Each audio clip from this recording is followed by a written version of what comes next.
ہے، یعنی 3 اجزاء پر مشتمل عرس کہلاتا ہے۔ عرس میں ہوتا کیا ہے؟ عرس میں کیا ہوتا ہے؟ زیارت قبور، قبروں کی زیارت۔ عرس میں کیا ہوتا ہے؟ ایصال ثواب۔ نمبر 3 عرس میں کیا ہوتا ہے؟ الحب فی اللہ، رب کی رضا کے لیے اہل اللہ سے محبت کی جائے۔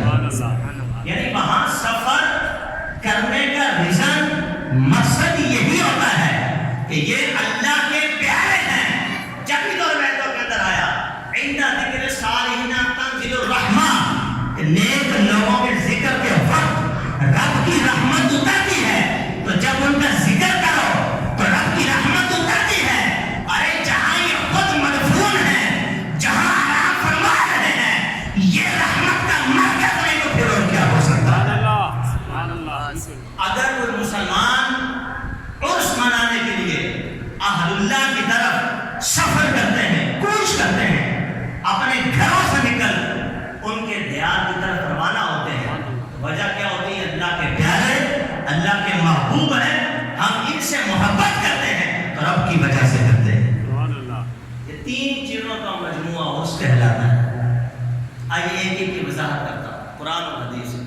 پہلی بات جو ہم نے عرض کی، زیارت قبور۔ سورہ نساء کے اندر رب فرماتا ہے وَلَوْ أَنَّهُمْ إِذْ ظَلَمُوا أَنفُسَهُمْ جَاءُوكَ۔ اے محبوب، جب یہ لوگ اپنی جانوں پر ظلم کر بیٹھے، یعنی کوئی گناہ کر لیں، جاؤگا تیری بارگاہ میں حاضر ہو جائے۔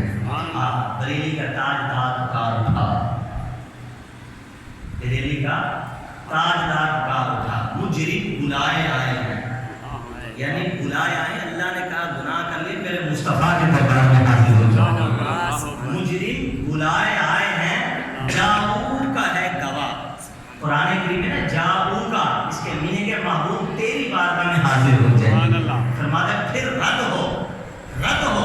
کب یہ شان کریموں کے در کی ہے؟ حضور کے در کی شان نہیں تو جو گناہ کر کے وہاں جا کر تائب ہو، مصطفیٰ کے وسیلے سے رب سے دعائیں کرے، التجائیں کرے، اور اللہ اپنے حبیب کے صدقے سے اس کی توبہ کو قبول نہ فرمائے۔ فرماتے ایسا ہو سکتا ہی نہیں، اس لیے کہ جو کہ اس در کا ہوا، پھر خلق خدا اس کی ہوئی، جو اس در سے پھرا اللہ ہی سے پھر گیا۔ تو پہلا وَلَوْ أَنَّهُمْ إِذْ ظَلَمُوا أَنفُسَهُمْ جَاءُوكَ۔ یاد رکھیے جو قرآنی احکام ہوتے ہیں یہ مقید محدود نہیں ہوتے، ان کا حکم تا قیامت تک برقرار رہے گا۔ بعض لوگ یہاں بھی نکتہ چینی کرتے ہیں۔ دیکھیے یہ خاص موقع پر آیت اتری تھی، حضور کے زمانے میں وہ موقع گزر گیا، آیت کا حکم ختم ہو گیا، معاذ۔ تو کیا وہ جو پردے کا حکم اترا تھا، حالانکہ وہ خاص نبی پاک علیہ السلام کے ازواج کے لیے تھا، لیکن حکم عام تھا کل مومنین کے لیے، اور تا قیامت کے لیے پردہ کرنا ضروری ہو گیا۔ قرآن کریم کے احکام کوئی مدت کے لیے ہوتے؟ شراب پہلے پینا جائز تھا، صحابہ پیتے تھے، پھر جب منع آیا چھوڑ دیا اور بوتلوں کو توڑا، مدینے کی گلیوں میں شراب ایسے بہی یوں لگتا تھا کہ جیسے امڑتا ہوا پانی کا سیلاب آ گیا۔ اب حرام تو حرام، کیا اس کو کہہ سکتا ہے یہ مدت کے لیے تھا؟ مقید جس کو رب نے نہیں کیا، تو کون ہوتا ہے اللہ کے حکم کو مقید کرنے والا؟ لیمٹ نہیں، نو لیمٹ، تا قیامت تک کے لیے حکم جاری۔ کیا مطلب؟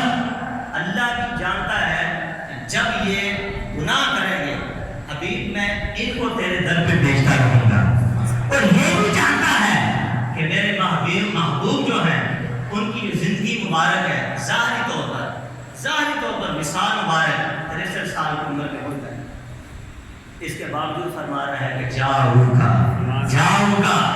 سیدی نے لکھا بہت پیارا نکتہ کہ دیکھیے گناہ بخشنے کا ذریعہ 2 چیزوں نے معلق کر دیا۔ ایک فرمایا میرے حبیب کا دیدار کرو، گناہ معاف فرما دوں گا۔ ایک فرمایا میرے مصطفیٰ کی بارگاہ میں آؤ تب بھی گناہ معاف فرما دوں گا۔ جامع ترمذی میں تو فرماتے ہیں لا تمسوا النار مسلما رآنی ورائے من رآنی۔ فرمایا جس مسلمان نے مجھ مصطفیٰ کا دیدار کیا اور میرے دیدار کرنے والے کا جس نے دیدار کیا، خالق کائنات نے اس بندے پہ جہنم کو حرام فرما دیا۔ جہنم نہیں چھو سکے گی اس کو کہ جس نے مجھ مصطفیٰ کا دیدار کیا، مجھ مصطفیٰ کیا ہو جہنم اس کو نہیں چھو سکتی. کیا کمال ہے نبی پاک علیہ السلام کا. یعنی صحابہ نے حضور کو دیکھا تو صحابہ جنت کری. سبحان اللہ. تابعین نے صحابہ کو دیکھا. ہم کہہ سکتے ہیں قول رسول کی وجہ سے کہ سارے کے سارے تابعین بھی جنتی، لیکن آج کوئی نمازی کو نہیں کہہ سکتا کہ یہ نماز پڑھتا ہے تو نماز پڑھنے کی وجہ سے جنتی، روزے دار روزہ رکھنے کی وجہ سے جنتی، حاجی حج کرنے کی وجہ سے جنتی، ارے صحیح سخاوت کرنے کی وجہ سے جنتی. جنت ایسے نہیں ملتی، یہ رب کی مشیت پر ہے. لیکن رب نے جس کو جنت کا وارث بنا دیا، صاحب کائنات کی کنجیاں جن کے ہاتھ میں تھما دی، وہ فرماتے ہیں میں جسے کہوں جنتی کوئی شک نہیں کر سکتا. جو شک کرے وہ مسلمان رہ نہیں سکتا. تو فرمایا سنو جنتی کون ہے؟ جس نے ایمان کی حالت میں مجھ مصطفیٰ کو دیکھا وہ بھی جنتی، اور میرے صحابہ کو جس نے دیکھا وہ بھی جنتی ہو گیا. یہ مرتبہ مقام ہے نبی پاک علیہ السلام کی نسبت کا. غلام جب بھی آئے مصطفیٰ کی بارگاہ میں، جب حضور کا مثال ظاہر نہیں ہوا تھا تو صحابہ حضور کے دربار میں حاضر ہوتے تھے. مصطفیٰ جان رحمت صلی اللہ علیہ وسلم کا رخ زیبا دیکھتے تھے، حضور کا دیدار فرمایا کرتے تھے. اور جب مثال ظاہر ہو گیا تو قبر انور پر تشریف لاتے تھے.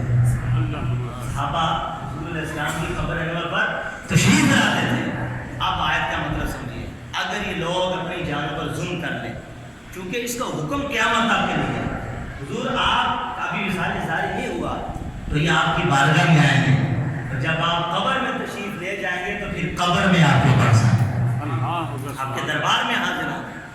اور یہ عبارت نص جو میں نے قرآن کریم کی پڑھی، اس میں کوئی واضح حکم نہیں ہے کہ اس سے مراد یہ ہے کہ حضور کی قبر میں آؤ، قبر رسول کے پاس آؤ، وہاں استغفار کرو، اللہ سے معافی مانگو، حضور تمہارے لیے بخشش کی دعا کرے. نہیں، لیکن اشارہ ملتا ہے. لیکن کیا ملتا ہے؟ اشارہ ملتا ہے. آئیے آیت کی تفسیر اس کا مفہوم سمجھنا ہو تو وہ حدیث مصطفیٰ سے سمجھو. سبحان اللہ. حضور علیہ السلام نے خود ہم غلامان مصطفیٰ کو، ہم عشاقان مصطفیٰ کو اپنی قبر پہ بلانے کا حکم ارشاد فرمایا. نبی پاک علیہ السلام